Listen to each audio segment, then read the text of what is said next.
International Islamic Research Center.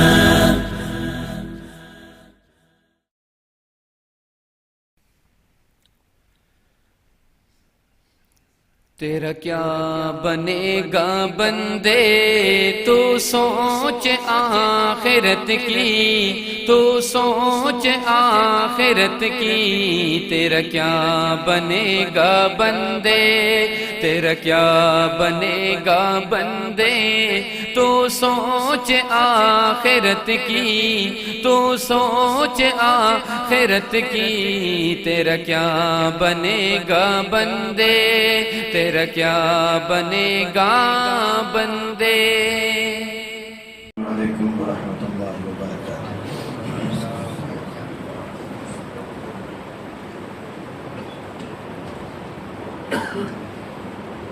الحمد للہ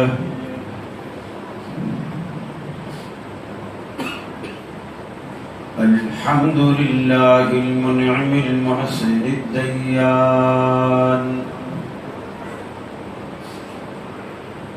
ذی الفضل والجود والإحسان ذی الکرم والمغفرة والامتنان والصلاة والسلام على سيد الأنبياء خير الأنام وعلى آله وأصحابه وأزواجه العظام وأتباعه وأحبابه ورفقائه البررة الكرام.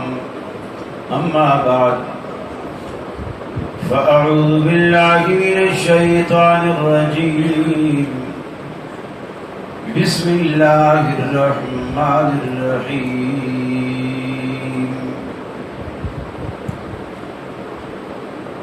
يا أيها الناس اتقوا ربكم إن زلزلة الساعة شيء عظيم. يوم ترونها تذهل كل مرضعة عما أرضعت وتضع كل ذات حمل حملها وترى الناس سكارى وما هم بسكارى ولكن عذاب الله شديد.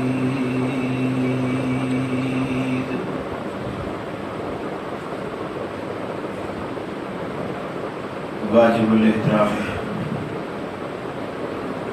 عظیم اور نیک باپ کے عظیم بیٹے محترم علامہ ابوبکر صاحب حفظہ اللہ، محترم قاری ظہیر صاحب، میری جماعت کے دیگر زعماء، اہل توحید بھائیوں، میری مسلم ماؤں بہنوں بیٹیوں،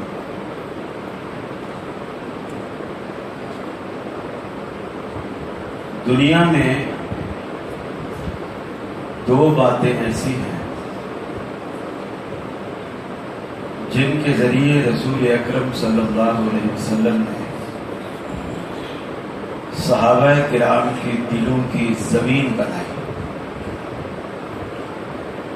اس میں سے ایک تو عقیدہ توحید تھا اور ایک مرنے کے بعد جی اٹھنے کا یقین تھا. اور اس زمین کی تیاری میں نبی مکرم صلی اللہ علیہ وسلم نے 13 سال مکے کے سفر کیے. یہ اس لیے بھی ضروری تھا کہ توحید کے بغیر کسی بھی چیز کا وہاں پنپنا دل میں ممکن نہیں، چاہے وہ نماز کا بیج بو دیا جاتا، روزے کا بو دیا جاتا، حج کا بو دیا جاتا، حتیٰ کہ ایمان کا بیج بو دیا جاتا، توحید کے بغیر ممکن نہیں تھا. اور جب تک آخرت کا تصور آدمی کے دل و دماغ میں نہ بیٹھ جائے کہ مجھے مرنا ہے اور مرنے کے بعد اللہ کی عدالت میں پیش ہونا ہے، اور میں نے اپنے کیے کا جواب دینا ہے۔ جب تک یہ تصور اس کے سامنے نہ ہو وہ گناہ سے بچنے کی کوشش نہیں کرتا، اور وہ کرے بھی کیوں؟ ایک آدمی گناہ سے اسی لیے بچتا ہے، دیکھیے چور اس کے بھی ہاتھ ہوتے ہیں، اور آپ جو ماشاءاللہ مسجد میں آتے ہیں نماز پڑھتے ہیں ہاتھ پاؤں الحمدللہ آپ کے بھی سلامت ہیں۔ وہ منصوبے بناتا ہے دن بھر کے رات کو کس کے ہاں چوری کرنی ہے، انہی ہاتھوں سے دیوار پھلانی ہے، نک لگانی ہے، بال چرانا ہے، اٹھانا ہے، وغیرہ وغیرہ۔ اور آپ کے یہ ہاتھ پاؤں سلامت ہیں، لیکن آپ یہ منصوبہ نہیں بناتے۔ آپ یہ صبح آفس کس طرح جانا ہے، صبح دکان کس طرح کھولنی ہے، صبح دکان پہ کیسے جانا ہے، پھر آج کل حالات ایسے تنگ ہیں، پھر گاہک پتہ نہیں کس طرح آئیں گے، بارش بھی ہو رہی ہے، آئیں گے کہ نہیں آئیں گے۔ آپ اللہ سے دعائیں کرتے رہتے ہیں اپنے اس نیک مقصد میں کامیابی کی، لیکن آپ یہ نہیں سوچتے کہ آج کل بارشیں ہیں، کام دھندا ہے نہیں، چلو کسی کی مرغیاں ہی چرا لیتے ہیں، ایسا تو نہیں سوچتے۔ کس وجہ سے؟ چور کے دل میں یہ یقین ہی نہیں ہے کہ اس نے مرنا ہے اور اللہ کو جواب دینا ہے۔ بس یہی فرق ہے، آپ کے دل میں یہ یقین ہے کہ ہم نے مرنا ہے اور اللہ کے سامنے پیش ہونا ہے اور اللہ کو جواب دینا ہے۔ اور یہ تصور جب بھی کسی کے دل و دماغ میں بیٹھ جائے، بہت عرصہ پہلے میں نے دیکھے تھے کچھ ایسے اسٹیکر اپنے یوتھ فورس والوں نے چھاپے ہوئے تھے، پتہ نہیں یہاں بھی چھپے تھے یا نہیں، پنجاب اپنے کراچی میں نے دیکھے تھے۔ وہ لوگ گیٹ کے باہر جہاں گھنٹی لگی ہوتی تھی وہی لگا دیتے تھے، اور وہ کہتے تھے، اس پہ لکھا ہوتا تھا جملہ کہ جھوٹ نہ بولیں خدا دیکھ رہا ہے۔ کیونکہ جب بھی آدمی بیل بجاتا ہے تو دونوں طرف سے اگر نیت خراب ہو تو دونوں طرف سے جھوٹ بولا جاتا ہے۔ مثلا میرا نام خلیل ہے اور میں جس گھر کے دروازہ گھنٹی بجا رہا ہوں اس سے میں نے پیسے لینے ہیں، تو میں جب بیل بجاؤں گا وہ پوچھے گا کون، تو میں یہ نہیں بتاتا کہ میں خلیل ہوں، کیونکہ وہ بچے کو بھیجے گا، بولے گا ابو گھر پہ نہیں، اور بچہ آ کے کہہ دے گا ابو کہہ رہے ہیں میں گھر پہ نہیں۔ تو میں بھی اپنا نام چھپاتا ہوں اور وہ بھی اپنے بارے میں سچ نہیں بتاتا۔ تو آدمی کے دل و دماغ میں جب یہ چیز بیٹھ جائے، دنیا کا کون سا کونا ایسا ہے جہاں نعوذ باللہ اللہ کی نظر نہ جاتی ہے؟ اللہ ہر جگہ دیکھتا ہے، ہر جگہ اس کے سامنے ہے، چاہے وہ رات ہو، چاہے وہ دن ہو، چاہے وہ تاریخ ہو، کالے پہاڑ میں، کالی غار کے اندر، کالے پتھر پر اگر کالا چیوٹا، کالا مکوڑا وہ بھی اگر چل رہا ہو تو اللہ کو ایسے نظر آتا ہے جیسے آپ کو سفید پیپر کے اوپر کوئی کالا نقطہ نظر آتا ہے۔ اللہ کے سامنے کوئی چیز اوجھل نہیں۔ پھر ہم جہاں گناہ کرتے ہیں وہ بھی تو کوئی جگہ ہوتی ہے، کوئی جگہ ہوتی ہے، اس وقت ہمارے دل سے وہ تصور نکل جاتا ہے۔ حدیث میں بھی آتا ہے جب آدمی عین گناہ میں ملوث ہوتا ہے اس کا ایمان اس سے نکل کر اس کے اوپر چھتری بن کے کھڑا ہو جاتا ہے۔ پھر جب وہ گناہ سے فارغ ہوتا ہے پھر اگر اس کے دل میں ندامت، ملال، شرمندگی اور اللہ کی طرف رجوع اور اپنے گناہ پر توبہ طائب ہونے کا خیال آتا ہے اور اللہ کی طرف رجوع کرتا ہے تو وہ ایمان واپس اس میں داخل ہو جاتا ہے۔ اسی حدیث سے بعض علماء کرام نے، بعض شارحین حدیث نے یہ مفہوم نکالا ہے کہ عین گناہ کے وقت اگر اس کی موت واقع ہو گئی تو وہ ایمان پہ نہیں کرتا، اس لیے کہ اس وقت اس میں سے ایمان نکلا ہوا ہوتا ہے۔ کہ عین گناہ کی حالت میں، مثلا کوئی زنا میں مصروف ہے کوئی شراب پی رہا ہے، آدھا گلاس پی چکا ہے، آدھا باقی ہے، اس کو ہارٹ اٹیک ہوا، اسی وقت مر گیا، تو ان کے نزدیک وہ حالت ایمان پہ نہیں لگا۔ تو یہ چیز آدمی سوچے۔ اللہ تعالیٰ نے قرآن مجید میں بڑے پیارے انداز میں انسانوں کا یہ دکھڑا انسانوں کو سنایا۔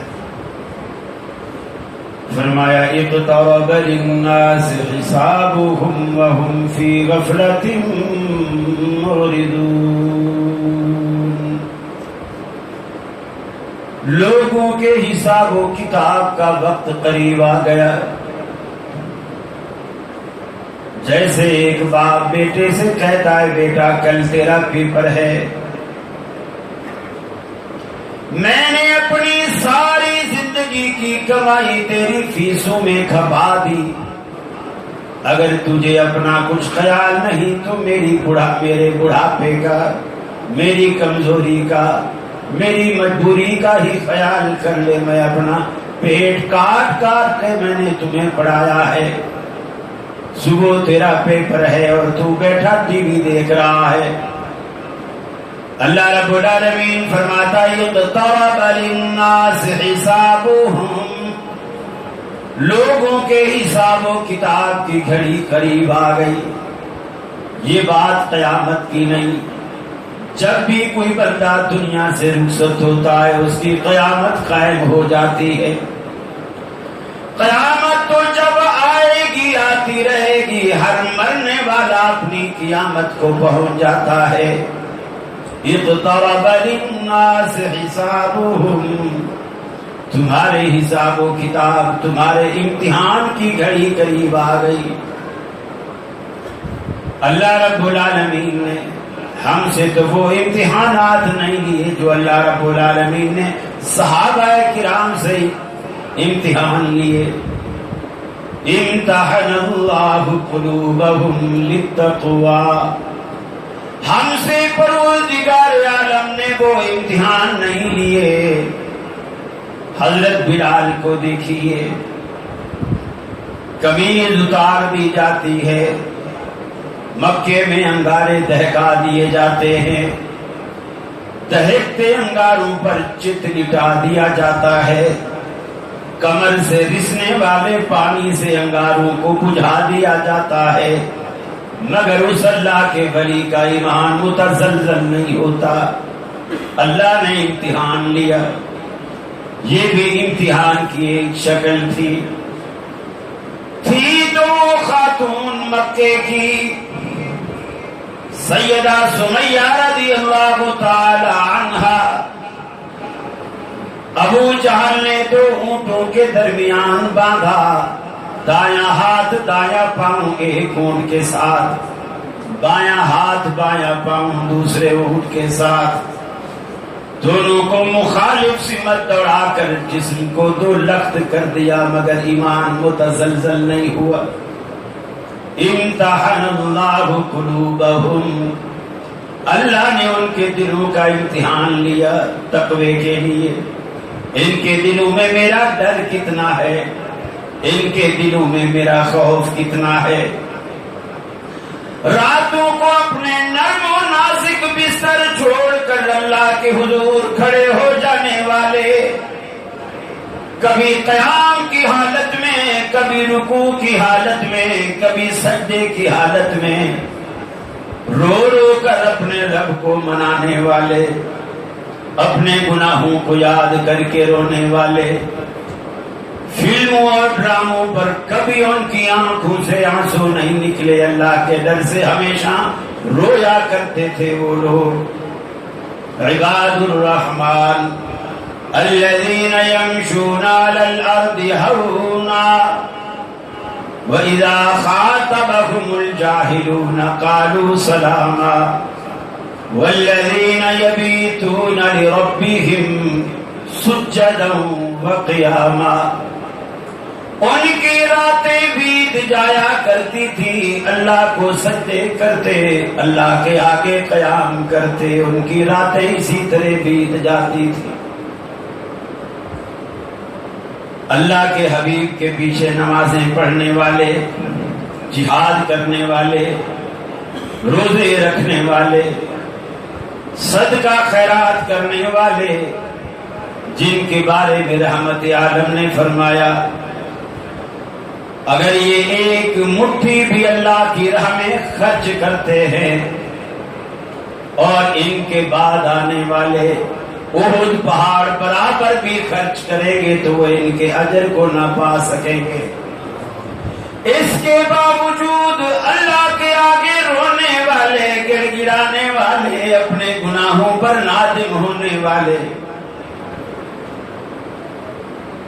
سیدنا معاذ بن جبل رضی اللہ تعالیٰ عنہ اللہ کے رسول کے پاس آتے ہیں، عرض کرتے ہیں اللہ کے رسول ایک چیز ایسی دل میں لگ گئی ہے، اندر ہی اندر مجھے کھائے جا رہی ہے، پنپنے نہیں دیتی، صحت بننے نہیں دیتی۔ اللہ کے رسول بھی قرآن پڑھتے، صحابہ بھی قرآن پڑھتے۔ اللہ کے حبیب سے پوچھا گیا آپ کی داڑھی مبارک میں منہ سفید جلدی ہو گئے، آپ نے فرمایا سورہ ہود نے مجھے بوڑھا کر دیا۔ اللہ کے رسول کو اللہ کا قرآن بوڑھا کرتا ہے، آج کے مولویوں کو قرآن موٹا کرتا ہے، کیوں؟ کس بات کا فرق ہے؟ وہ قرآن حلق سے نیچے اترا کرتا تھا، دل کی گہرائیوں تک پہنچا کرتا تھا، آج ہمارے حلق سے قرآن نیچے نہیں اترتا، اس کے اثرات ہماری زندگی پہ مرتب نہیں ہوتے۔ اللہ کے حبیب نے فرمایا اے معاذ کیا معاملہ ہے؟ میں تجھے دیکھتا ہوں کہ دن بدن تیری صحت گرتی چلی جاتی ہے، کیا معاملہ ہے؟ کیا بات ہے؟ کوئی دکھ کی بات ہے تو مجھے بتائیے، جیسے کوئی لنگوٹیا یار اپنے یار سے پوچھتا ہے۔ اللہ کے رسول کو اپنے صحابہ سے بڑی محبت، آپ نے پوچھا کیا معاملہ ہے؟ عرض کرتے ہیں اللہ کے رسول ایک سوال دل میں اٹھتا ہے، ایسا سوال ہے یہ اسقمتنی وامرضتنی واسغنتنی، جس نے مجھے بیمار کر دیا، بوجھل کر دیا، بوڑھا کر دیا۔ کیا سوال ہے؟ اللہ کے رسول سوال یہ ہے کہ جنت میں داخلہ کس بات پہ ہوگا؟ ایسا کون سا عمل کروں دلنی علی عمل اذا عملته دخلت الجنہ، اللہ کے پیارے حبیب مجھے ایسا عمل بتا دیجئے، روز یہی سوچتا ہوں کون سا کام کروں کہ رب العالمین میرے لیے جنت کا دروازہ کھول دے۔ حالانکہ وہ اللہ کے رسول کی ابتدا میں نماز پڑھتا ہے، اللہ کے رسول کی ابتدا میں جہاد کرتا ہے، صحابی ہونے کا شرف اسے حاصل ہے، اور ایسا شرف بھی اسے حاصل ہے کہ اللہ کے رسول کو ایک دن فرماتے اللہ کے حبیب اللہ کی قسم میں آپ سے بہت محبت کرتا ہوں۔ آپ جواب میں فرماتے واللہ اللہ کی قسم انی لاحبک یا معاذ، اے معاذ اللہ کی قسم میں بھی آپ سے بہت محبت کرتا ہوں۔ جس سے اللہ کا رسول خود محبت کرتا ہو اسے فکر ہے کہ جنت کیسے ملے گی، جنت میں کیسے جاؤں گا۔ آج ہم نازا ہیں صرف سینے پر ہاتھ باندھ لینے پر، رفع الیدین کر لینے پر، امام کے پیچھے فاتحہ پڑھ لینے پر، عقیدہ توحید اپنا لینے پر، یہ سارے اوصاف حمیدہ حضرت معاذ میں پورے کے پورے موجود تھے۔ اس کے باوجود پوچھتا ہے کہ جنت کیسے ملے گی، اس کے باوجود پوچھتا ہے۔ آپ یہ نظریہ رکھتے ہیں کہ میں نے چونکہ مسجد بنائی، میرے نانا نے مسجد بنائی، میرے دادا نے مسجد بنائی، میں نے مسجد کو آباد کیا، میں مسجد کا متولی ہوں، میں دن رات نمازیوں کے سکھ کے لیے کوشش کرتا رہتا ہوں، مجھے جنت میں جانے سے بھلا کون روک سکتا ہے؟ بلا شبہ یہ سارے کام جنت میں لے جانے والے ہیں، اس کے باوجود اللہ کس بات پہ پکڑ لیتا ہے کوئی نہیں جانتا۔ حضرت سعد کے بارے میں اللہ کے حبیب فرماتے ہیں، اللہ کے رسول فرماتے ہیں، صحابہ کرام کی مجلس میں بیٹھے ہیں، آپ ارشاد فرماتے ہیں جس دن حضرت سعد فوت ہوتے ہیں تحرک لہ العرش، اللہ رب العالمین کے عرش نے جنبش کھائی کہ دنیا سے کوئی بڑا آدمی اٹھ کر اوپر آ رہا ہے۔ فرمایا جب سعد کا جنازہ رکھا گیا، فرمایا شہید لہ 70,000 من الملائکہ، 70,000 فرشتے سعد کے جنازے میں شرکت کے لیے آسمان سے خصوصی طور پر نازل ہوئے، 70,000 فرشتے۔ اللہ کے رسول فرماتے ہیں کسی شخص کے جنازہ میں کم سے کم 40 آدمی بھی جمع ہو جائیں اور وہ سارے کے سارے اہل توحید ہوں، بعض روایات میں اس سے بھی کم آئے ہیں، اور وہ اہل توحید ہوں، اگر وہ جمع ہو کر جنازے میں اس کی بخشش کی دعا کریں، اللہ اس کو بخش دیتا ہے، ان کی سفارش کو قبول کرتا ہے۔ یہاں 40 کی، 100 کی، 50 کی، 1000 کی بات نہیں، 70,000 فرشتے رب العالمین نے اس کے جنازے میں اتارے جنازہ پڑھنے کے لیے۔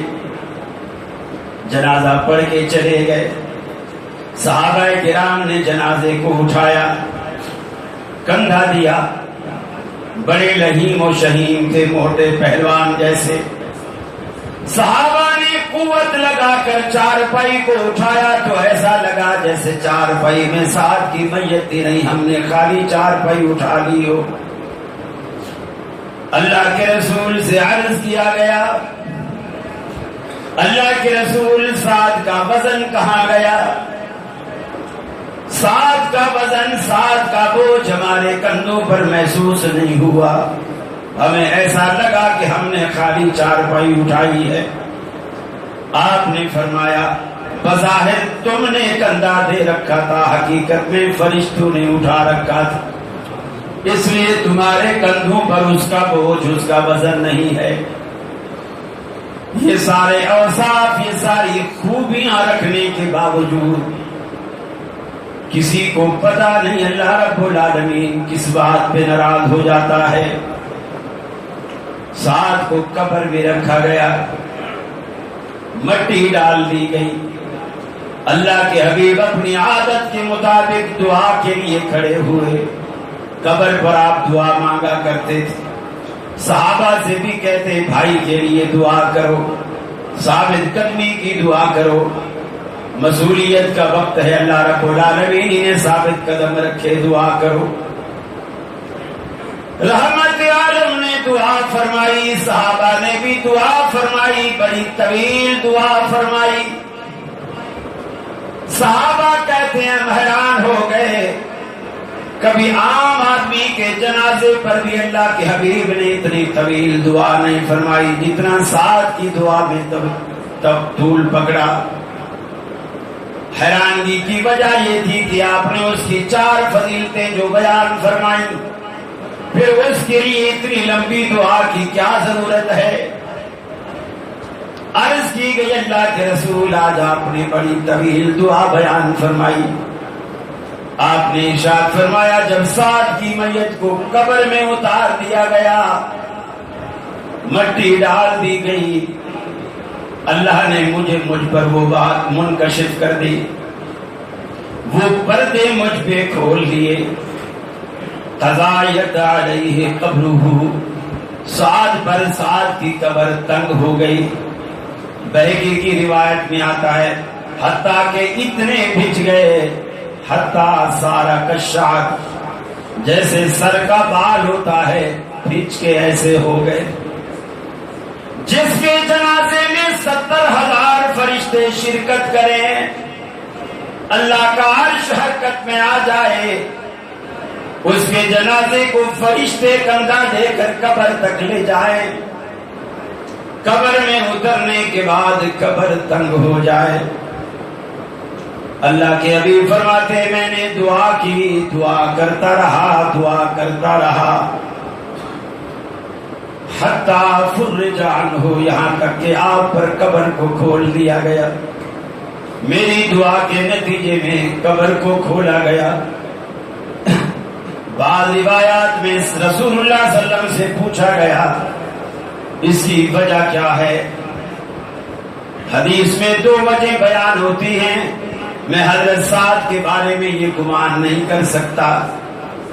حدیث میں 2 وجہ بیان ہوتی ہیں کہ قبر کا عذاب عموماً 2 باتوں سے ہوتا ہے، ایک اس وجہ سے کہ اگر کوئی شخص پیشاب کے چھینٹوں سے نہ پرہیز کرے، نہ بچے، دوسرا جو لوگوں کی غیبت کرتا ہے۔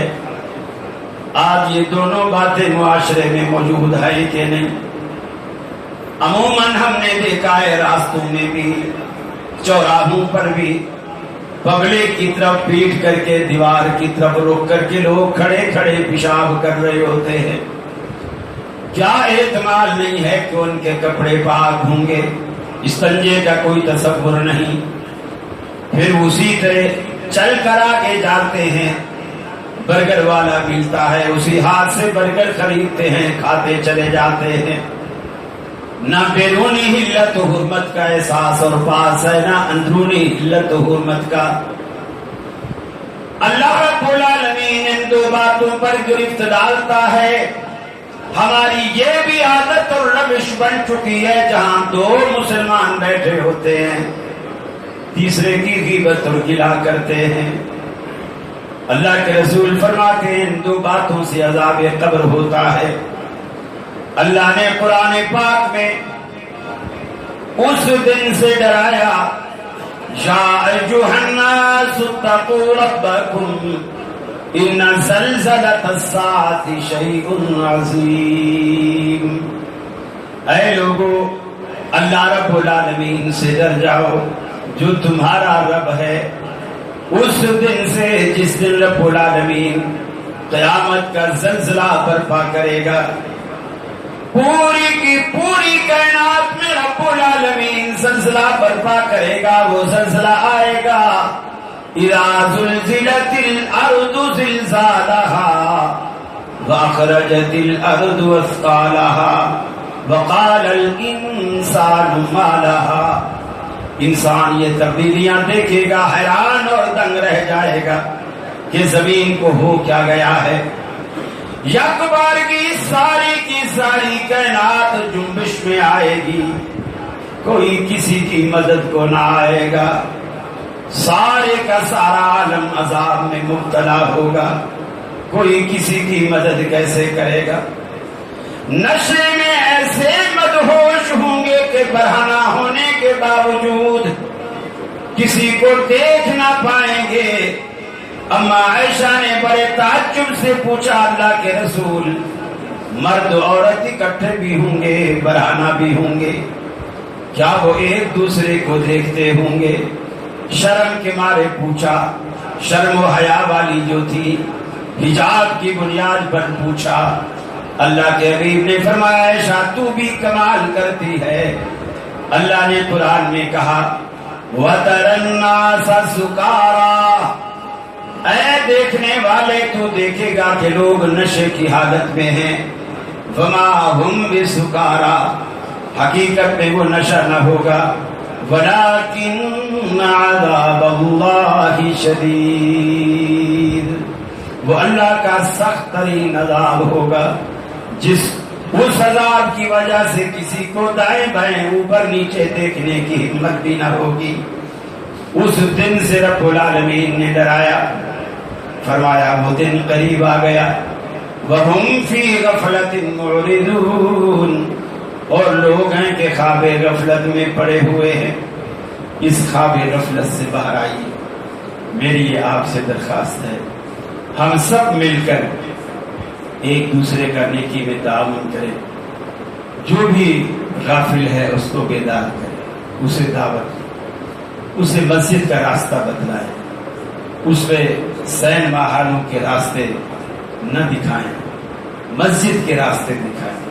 یہ کام اپنے گھر سے کریں، اپنے بچے کو، اپنے پوتے کو، اپنے نواسے کو مسجد کے راستے دکھائیں، تاکہ ہمارے مر جانے کے بعد کوئی تو ہو جو ہمارے پیچھے مصلی میں پہلی صف میں بیٹھ کر ہاتھ اٹھا کر کہہ رہا ہو اللہ میرے نانا کو بخش دے، اللہ میرے دادا کو بخش دے۔ پھر اللہ ننھے منھے ہاتھوں کی لاج رکھتا ہے، یہ بھی اللہ کی بڑی کرم نوازی ہے، ورنہ وہ نہ مانے تو اس سے کون پوچھنے والا ہے؟ وہ لاج رکھتا ہے، ننھے منھے ہاتھوں کی بھی لاج رکھتا ہے۔ اور اگر آپ بوڑھے اپنے پوتے نواسے کے لیے دعائیں کر رہے ہیں تو اللہ سفید بالوں کی بھی لاج رکھتا ہے۔ آپ ایک دوسرے کو دعائیں دیا کیجیے، غیبت سے پرہیز کیجیے، گناہ سے بچنے کی کوشش کیجیے، نیکی کی رغبت رکھیے۔ اللہ سے دعا ہے اللہ مجھے بھی اور آپ کو بھی عمل کی توفیق دے۔ وآخر دعوانا الحمدللہ رب العالمین۔ السلام